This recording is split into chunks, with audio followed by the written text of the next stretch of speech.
ತುಪ್ಪ ಅಂದರೆ ಎಲ್ರಿಗೂ ಇಷ್ಟ, ಆದರೆ ತುಂಬಾ ದುಬಾರಿ. ಇದನ್ನು ದಿನನಿತ್ಯ ಮಜ್ಜಿಗೆ ಕಡಿಯೋದು, ಬೆಣ್ಣೆ ತೆಗೆಯೋದು, ತುಪ್ಪ ಮಾಡೋದು ಅಂದರೆ ಸ್ವಲ್ಪ ಕಷ್ಟ ಆಗ್ಬೋದು. ಅದಕ್ಕೆ ನಾನಿಲ್ಲಿ ಪ್ಯಾಕೆಟ್ ಹಾಲಿನಿಂದ ಈ ರೀತಿ ಮರಳು ಮರಳಾಗಿ ತುಪ್ಪನ ಒಂದೇ ದಿನದಲ್ಲಿ ಹೇಗೆ ಮಾಡೋದು ಅಂತ ತಿಳಿಸ್ಕೊಡ್ತಾ ಇದ್ದೀನಿ. ಹೆಲ್ದಿ ಹೋಮ್ ಯೂಟ್ಯೂಬ್ ಚಾನಲ್ಗೆ ಸ್ವಾಗತ. ಇವಾಗ ಪ್ಯಾಕೆಟ್ ಹಾಲಿನಿಂದ ತುಪ್ಪ ಮಾಡೋದು ಹೇಗೆ ಅಂತ ನೋಡೋಣ. ನಿಮಗೆ ಬೆಣ್ಣೆ ಮಾಡಿ ತುಪ್ಪ ಮಾಡಬೇಕು ಅಂದರೆ ಈ ರೀತಿ ಆರೆಂಜ್ ಪ್ಯಾಕೆಟ್ ಹಾಲನ್ನು ತೊಗೋಬೇಕಾಗತ್ತೆ. ನಾನಿಲ್ಲಿ ಗೋವಾ ಡೈರಿ ಹಾಲನ್ನು ತೊಗೊಂಡಿದ್ದೀನಿ. ಅದೇ ರೀತಿ ನೀವು ನಂದಿನಿ ಹಾಲನ್ನು ತೊಗೋಬೋದು. ಇದರ ಮೇಲ್ಗಡೆ ಪಾಶ್ಚರೈಸ್ಡ್ ಫುಲ್ ಕ್ರೀಮ್ ಮಿಲ್ಕ್ ಅಂತ ಬರೆದಿರುತ್ತೆ. ಈ ರೀತಿ ಫ್ಯಾಟ್ ಕಂಟೆಂಟ್ ಜಾಸ್ತಿ ಇರುವಂತಹ ಹಾಲನ್ನು ನಾವು ತೊಗೋಬೇಕಾಗತ್ತೆ. ನೀವು ಡೈರಿ ಹಾಲು ಸಹ ತೊಗೋಬೋದು. ನಿಮ್ಮ ಮನೆಯಲ್ಲಿ ಹಸು ಇದ್ದರೆ ಆ ಹಸುವಿನ ಹಾಲು ಸಹ ಯೂಸ್ ಮಾಡ್ಬೋದು. ಇವಾಗ ನಾನು 2 ಪ್ಯಾಕೆಟ್ ಹಾಲನ್ನು ತೊಗೊಂಡಿದ್ದೀನಿ. ಡೈಲಿ ನೀವು ಎಷ್ಟು ಹಾಲನ್ನು ಬಳಸ್ತೀರಾ ಅಷ್ಟು ಹಾಲನ್ನು ಮಾತ್ರ ಯೂಸ್ ಮಾಡಿ. ಇವಾಗ ನಾನು ಒಂದು ದೊಡ್ಡ ಪಾತ್ರೆ ತೊಗೊಂಡಿದ್ದೀನಿ. ಇದಕ್ಕಿವಾಗ 2 ಪ್ಯಾಕೆಟ್ ಹಾಲನ್ನು ಸಹ ಒಡೆದು ಹಾಕ್ಕೊಳ್ತಾ ಇದ್ದೀನಿ. ನೀವು ದಪ್ಪ ತಳದ ಪಾತ್ರೆ, ಸ್ವಲ್ಪ ಆಳವಾಗಿರುವಂತಹ ಪಾತ್ರೆಗಳನ್ನು ತಗೊಳ್ಳಿ. ಯಾಕಂದರೆ ಹಾಲು ಉಕ್ಕಬಾರದಲ್ವ, ಅದಕ್ಕಾಗಿ. ಮೊದಲಿಗೆ ಹಾಲನ್ನು ಕಾಯಿಸುವಾಗ ನಾವು ಗ್ಯಾಸ್ ಉರಿನ ಜಾಸ್ತಿ ಇಟ್ಕೋಬೇಕಾಗತ್ತೆ. ಅದು ಕುದಿ ಬರುವ ಹೊತ್ತಿಗೆ ನಾವು ಗ್ಯಾಸನ್ನು ಲೋ ಫ್ಲೇಮಲ್ಲಿ ಇಟ್ಟು ಸ್ವಲ್ಪ ಹೊತ್ತು ಚೆನ್ನಾಗಿ ಕಾಯಿಸ್ಕೋಬೇಕು. ಇವಾಗ ನೋಡಿ ಹಾಲು ಉಕ್ಕುತ್ತಾ ಇದೆ. ಈ ಟೈಮಲ್ಲಿ ನಾನು ಗ್ಯಾಸನ್ನು ಲೋ ಫ್ಲೇಮಲ್ಲಿ ಇಟ್ಟು ಇದನ್ನು 5 ನಿಮಿಷಗಳ ಕಾಲ ಚೆನ್ನಾಗಿ ಕುದಿಸ್ಕೊಳ್ತಾ ಇದ್ದೀನಿ. ನಾವು ಈ ರೀತಿ ಕಾಯಿಸಿದ್ರೆ ನಮಗೆ ಕೆನೆ ಜಾಸ್ತಿ ಸಿಗತ್ತೆ. ಇವಾಗ ನೋಡಿ ತಳದಲ್ಲೇ ಕುದೀತಾ ಇದೆ. ಇದನ್ನು 5 ನಿಮಿಷ ಆದ ನಂತರ ನಾನು ಆಫ್ ಮಾಡಿ ತಣ್ಣಗಾಗೋದಕ್ಕೆ ಇಡ್ತಾ ಇದ್ದೀನಿ. ಇದು ಕಂಪ್ಲೀಟಾಗಿ ತಣ್ಣಗಾಗಬೇಕು. ಅಲ್ಲಿ ತನಕ ಈ ರೀತಿ ಮುಚ್ಚಿಡಿ. ಪೂರ್ತಿಯಾಗಿ ಮುಚ್ಚಬಾರ್ದು, ಅರ್ಧ ಈ ರೀತಿ ಕಾಣುವ ರೀತಿಯಲ್ಲಿ ಮುಚ್ಚಿಡಬೇಕು. ತಣ್ಣಗಾದ ನಂತರ ಫ್ರಿಜ್ಜಲ್ಲಿ ಇಡಬೇಕು. ನಾನು ಈ ಹಾಲನ್ನು ರಾತ್ರಿ ಇಡೀ ಫ್ರಿಜ್ಜಲ್ಲಿ ಇಟ್ಟಿದ್ದೆ. ಈ ರೀತಿ ಫ್ರಿಜ್ಜಲ್ಲಿ ಇಡೋದ್ರಿಂದ ನಮಗೆ ಕೆನೆ ತೆಗೆಯೋದಕ್ಕೆ ಸುಲಭ ಆಗುತ್ತೆ. ನಿಮಗೆ ಜಾಸ್ತಿ ಟೈಮ್ ಇಲ್ಲ ಅಂತ ಹೇಳಿದ್ರೆ ಹಾಲು ತಣ್ಣಗಾದ ತಕ್ಷಣ ಅದರ ಕೆನೆನ ತೆಗೆದು ಶೇಖರಿಸಿ ಇಡಬಹುದು. ಇವಾಗ ನೋಡಿ ನಾನು ಚಾಕುವಿನಿಂದ ಈ ರೀತಿ ಸೈಡೆಲ್ಲ ಬಿಡಿಸ್ಕೊಳ್ತಾ ಇದ್ದೀನಿ. ಈ ರೀತಿ ಫ್ರಿಜ್ಜಲ್ಲಿ ಇಡೋದ್ರಿಂದ ನಮಗೆ ಕೆನೆ ಸುಲಭವಾಗಿ ದಪ್ಪಗೆ ದೋಸೆ ಥರ ಬಂದುಬಿಡುತ್ತೆ. ನಾವು ಕೈಯಲ್ಲಿ ಹಾಗೇ ಎತ್ತಬಹುದು. ನೋಡಿ ಎಷ್ಟು ಚೆನ್ನಾಗಿ ದಪ್ಪವಾಗಿ ಕೆನೆ ಬಂದಿದೆ ಅಲ್ವಾ. ಈ ರೀತಿ ನಾವು ಪ್ರತಿದಿನ ಕೆನೆಯನ್ನು ಶೇಖರಿಸಿ ಇಟ್ಕೋಬೇಕು. ಯಾವುದಾದ್ರೂ ಪಾತ್ರೆ ಅಥವಾ ಯಾವುದಾದ್ರೂ ಬಾಕ್ಸಿಗೆ ಇದನ್ನು ಹಾಕಿಬಿಟ್ಟು ಫ್ರೀಝರ್ನಲ್ಲಿ ಇಡಬೇಕಾಗತ್ತೆ. ಈ ರೀತಿ ಕೆನೆ ತೆಗೆದಿರುವ ಹಾಲನ್ನು ನಾವು ಕಾಫಿ ಟೀ ಮಾಡಬೇಕಾದ್ರೆ, ಇಲ್ಲಾಂದರೆ ಮೊಸರು ಮಾಡಲಿಕ್ಕೆ ಸಹ ಯೂಸ್ ಮಾಡ್ಬೋದು. ಆದರೆ ಮಕ್ಕಳಿಗೆಲ್ಲ ಕೊಡಬೇಕಾದ್ರೆ ಕೆನೆ ಇರುವಂತಹ ಹಾಲನ್ನೇ ಕೊಡಿ. ನಾವು ಫುಲ್ ಫ್ಯಾಟ್ ಹಾಲನ್ನು ತೊಗೊಂಡಿರೋದ್ರಿಂದ ಇದನ್ನು ಇನ್ನೊಂದು ಸಾರಿ ಸಹ ಕುದಿಸಿ ಈ ರೀತಿ ಕೆನೆನ ಕಲೆಕ್ಟ್ ಮಾಡ್ಬೋದು. ನಾನಿಲ್ಲಿ ಅದೇ ರೀತಿ 2 ಸಾರಿ ಹಾಲನ್ನು ಕುದಿಸಿ ಈ ರೀತಿ ಕೆನೆನ ಕಲೆಕ್ಟ್ ಮಾಡಿದ್ದೀನಿ.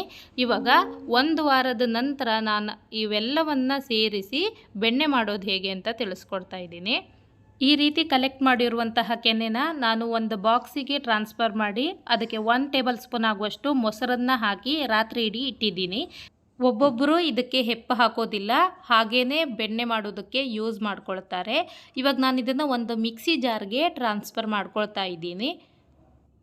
ಈಗ ಮಿಕ್ಸಿ ಜಾರಿನಲ್ಲಿ 3/4 ಭಾಗ ಆಗುವಷ್ಟು ಕೋಲ್ಡ್ ವಾಟರ್ನ ಹಾಕ್ಕೊಳ್ತಾ ಇದ್ದೀನಿ. ನಾವು ಆದಷ್ಟು ಕೋಲ್ಡ್ ವಾಟರ್ ಯೂಸ್ ಮಾಡಬೇಕು. ಇಲ್ಲ ಅಂತ ಹೇಳಿದ್ರೆ ನೀವು ಐಸ್ ಕ್ಯೂಬ್ ಸಹ ಯೂಸ್ ಮಾಡ್ಬೋದು. ಇವಾಗ ಇದನ್ನು ಮಿಕ್ಸಿ ಜಾರ್ಗೆ ಹಾಕಿ ಚೆನ್ನಾಗಿ ಬ್ಲೆಂಡ್ ಮಾಡ್ತಾ ಇದ್ದೀನಿ. ಇದನ್ನು ಹೈ ಸ್ಪೀಡಲ್ಲಿ ಕಂಟಿನ್ಯೂಸ್ ಆಗಿ ಒಂದು 5 ನಿಮಿಷ ಚೆನ್ನಾಗಿ ಬ್ಲೆಂಡ್ ಮಾಡ್ಕೋಬೇಕು. ಒಬ್ಬೊಬ್ಬರು ಏನು ಮಾಡ್ತಾರಂದರೆ ಈ ರೀತಿ ಒಂದು ಸ್ವಲ್ಪ ಹೊತ್ತು ಬ್ಲೆಂಡ್ ಮಾಡಿ ಓಪನ್ ಮಾಡಿ ನೋಡ್ತಾರೆ. ಅದು ಬೆಣ್ಣೆ ಬಂದಿರೋದಿಲ್ಲ ಅಂತ ಹೇಳಿ, ಇದು ಬರೋದೇ ಇಲ್ಲ, ನಾವು ಮಾಡಿದ್ದೇ ಏನೋ ಮಿಸ್ಟೇಕ್ ಆಗಿರಬೇಕು ಅಂತ ಹೇಳಿ ಆಫ್ ಮಾಡಿ ಅದನ್ನು ಚೆಲ್ಬಿಡ್ತಾರೆ. ಇದು ವರ್ಕ್ ಆಗಲ್ಲ ಅಂದ್ಕೋತಾರೆ. ಹಾಗೆಲ್ಲ ಮಾಡಬಾರ್ದು. ಕಂಟಿನ್ಯೂಸ್ ಆಗಿ ಇದನ್ನು ಬ್ಲೆಂಡ್ ಮಾಡಬೇಕು. ನೋಡಿ ಇವಾಗ ನೀರು ಹಾಗೆ ಬೆಣ್ಣೆ ಎಲ್ಲ ಸಪ್ರೇಟ್ ಆಗಿದೆ, ನಿಮಗಿಲ್ಲಿ ಕಾಣ್ತಾ ಇರ್ಬೋದು. ಈ ರೀತಿ ಆದಮೇಲೆ ನಾವು ಮಿಕ್ಸಿನ ಆಫ್ ಮಾಡಬೇಕು. ಇವಾಗ ನಾನು ಓಪನ್ ಮಾಡಿ ತೋರಿಸ್ತಾ ಇದ್ದೀನಿ. ನೋಡಿ ಎಷ್ಟು ಚೆನ್ನಾಗಿ ಬೆಣ್ಣೆ ಬಂದಿದೆ ಅಂತ ಹೇಳಿ. ಇದೇ ರೀತಿ ನೀವು ಸಹ ಟ್ರೈ ಮಾಡಿ. ಇವಾಗ ನಾನು ಬೆಣ್ಣೆನೆಲ್ಲ ಒಂದು ಪಾತ್ರಕ್ಕೆ ಟ್ರಾನ್ಸ್ಫರ್ ಮಾಡ್ಕೊಳ್ತಾ ಇದ್ದೀನಿ. ಈ ರೀತಿ ನೀರಿರೋ ಪಾತ್ರಕ್ಕೆ ಏನಕ್ಕೆ ಹಾಕ್ಕೊಳ್ತಾ ಇದ್ದೀನಿ ಅಂತ ಹೇಳಿದ್ರೆ, ನಾವು ಬೆಣ್ಣೆನ ತುಪ್ಪ ಮಾಡೋಕ್ಕಿಂತ ಮೊದಲು 2-3 ಸಾರಿ ಚೆನ್ನಾಗಿ ತೊಳಿಬೇಕಾಗತ್ತೆ. ಅದಕ್ಕಾಗಿ ನಾನಿಲ್ಲಿ ನೀರಿರೋ ಪಾತ್ರಕ್ಕೆ ಹಾಕ್ಕೊಂಡಿದ್ದೀನಿ. ನೋಡಿ ಇದನ್ನು 2-3 ಸಾರಿ ಚೆನ್ನಾಗಿ ತೊಳಿಬೇಕು. ಅದರಲ್ಲಿರೋ ಮಜ್ಜಿಗೆ ಅಂಶ ಎಲ್ಲ ಹೋಗಬೇಕು. ಈ ಬೆಣ್ಣೆನೂ ಸಹ ನೀವು ಫ್ರಿಜ್ಜಲ್ಲಿ ಇಟ್ಟು ಯೂಸ್ ಮಾಡ್ಬೋದು. ನೋಡಿ ಎಷ್ಟೊಂದು ಬೆಣ್ಣೆ ಬಂದಿದೆ ಅಂತ ಹೇಳಿ. ತುಪ್ಪ ಮಾಡಲಿಕ್ಕೆ ನಾನು ಒಂದು ದಪ್ಪ ತಳದ ಪಾತ್ರೆನ ಸ್ಟವ್ ಮೇಲೆ ಇಟ್ಕೊಂಡಿದ್ದೀನಿ. ಇದಕ್ಕೆ ಬೆಣ್ಣೆನ ಹಾಕ್ಕೊಂಡಿದ್ದೀನಿ. ಬೆಣ್ಣೆ ಕಂಪ್ಲೀಟಾಗಿ ಕರಗಿ ತುಪ್ಪ ಆಗುವ ತನಕ ನಾನು ಗ್ಯಾಸನ್ನು ಲೋ ಫ್ಲೇಮಲ್ಲೇ ಇಟ್ಟಿರ್ತೀನಿ. ಈ ರೀತಿ ಮಾಡೋದ್ರಿಂದ ನಮಗೆ ತುಂಬ ಚೆನ್ನಾಗಿರುವಂತಹ ತುಪ್ಪ ಸಿಗುತ್ತೆ. ಹೈ ಫ್ಲೇಮಲ್ಲಿಟ್ಟು ಕರಟೋದಕ್ಕೆಲ್ಲ ಬಿಡಬಾರ್ದು. ಇವಾಗ ನೋಡಿ ನಾನು ಇದಕ್ಕೆ ಯಾವುದೇ ವೀಳ್ಯದೆಲೆ ಅಥವಾ ತುಳಸಿ ಎಲೆ ಏನೂ ಹಾಕೋದಿಲ್ಲ. ಲೋ ಫ್ಲೇಮಲ್ಲಿ ನಿಧಾನವಾಗಿ ತುಪ್ಪನ ಕಾಯಿಸ್ತಾ ಇದ್ದೀನಿ. ಈ ರೀತಿ ಕುದಿ ಬರ್ತಾ ಇರುವಾಗ ಮೇಲೆ ನೊರೆ ಬರುತ್ತಲ್ವ, ಆ ನೊರೆನೆಲ್ಲ ತೆಗಿಬೇಕು. ಇವಾಗ ನೋಡಿ ನಮಗೆ ತುಪ್ಪ ಯಾವ ರೀತಿ ಕಾಣಿಸ್ತಾ ಇದೆ ಅಂತ ಹೇಳಿ. ಯೆಲ್ಲೋ ಕಲರ್ ಅಥವಾ ಒಂದು ಸ್ವಲ್ಪ ವೈಟಿಶ್ ಆಗಿ ಕಾಣಿಸ್ತಾ ಇದೆ ಅಲ್ವಾ, ಇದು ಕ್ಲಿಯರ್ ಆಗಿ ಟ್ರಾನ್ಸ್ಪರೆಂಟ್ ಆಗಿ ಕಾಣಿಸ್ಬೇಕು. ಅಲ್ಲಿ ತನಕ ನಾವು ಇದನ್ನು ಲೋ ಫ್ಲೇಮಲ್ಲಿ ಕುದಿಸ್ಕೋಬೇಕು. ನೋಡಿ ಇವಾಗ ತುಪ್ಪ ರೆಡಿಯಾಗಿದೆ. ಈ ರೀತಿ ಟ್ರಾನ್ಸ್ಪರೆಂಟ್ ಆದ ನಂತರ ನಾವು ಜಾಸ್ತಿ ಕುದಿಸ್ಬಾರ್ದು, ಗ್ಯಾಸನ್ನು ಆಫ್ ಮಾಡಬೇಕು. ಇದನ್ನು ಕಂಪ್ಲೀಟಾಗಿ ತಣ್ಣಗಾಗೋದಕ್ಕೆ ಬಿಡಬೇಕು. ಹಾಗೆ ತುಪ್ಪದ ಘಮ ಮನೆಯೆಲ್ಲ ಹರಡ್ತಾ ಇದೆ. ತುಂಬ ಚೆನ್ನಾಗಿ ಬಂದಿದೆ. ಇವಾಗ ತುಪ್ಪ ತಣ್ಣಗಾಗಿದೆ. ಇದನ್ನು ನಾನು ಒಂದು ಏರ್ಟೈಟ್ ಕಂಟೈನರ್ಗೆ ಸೋಸ್ಕೊಳ್ತಾ ಇದ್ದೀನಿ. ನೀವಿನ್ನೂ ನನ್ನ ಚಾನಲ್ಗೆ ಸಬ್ಸ್ಕ್ರೈಬ್ ಆಗಿಲ್ಲ ಅಂದರೆ ಈ ಕೂಡಲೇ ಸಬ್ಸ್ಕ್ರೈಬ್ ಮಾಡ್ಕೊಳ್ಳಿ. ಹಾಗೆ ಪಕ್ಕದಲ್ಲಿ ಕಾಣುವಂತಹ ಬೆಲ್ ಐಕಾನ್ ಕ್ಲಿಕ್ ಮಾಡಿ. ಇವಾಗ ತುಪ್ಪ ರೆಡಿಯಾಗಿದೆ. ನೋಡಿ ಎಷ್ಟು ಕ್ಲಿಯರಾಗಿ ಯೆಲ್ಲೋಯಿಶ್ ಕಲರ್ ಆಗಿ ಬಂದಿದೆ ಅಂತ ಹೇಳಿ. ಇದನ್ನು ನಾನು ಲಿಡ್ ಕ್ಲೋಸ್ ಮಾಡಿ ರಾತ್ರಿ ಇಡೀ ಹಾಗೆ ಇಡ್ತಾ ಇದ್ದೀನಿ.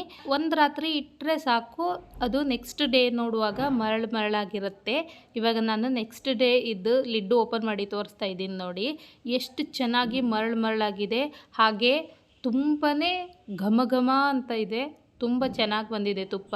ಸ್ವಲ್ಪ ತಾಳ್ಮೆಯಿಂದ ನಿಧಾನವಾಗಿ ಬೆಣ್ಣೆನ ಕಾಯಿಸಿದರೆ ಈ ರೀತಿ ತುಂಬ ಚೆನ್ನಾಗಿರುವಂತಹ ತುಪ್ಪ ರೆಡಿಯಾಗುತ್ತೆ.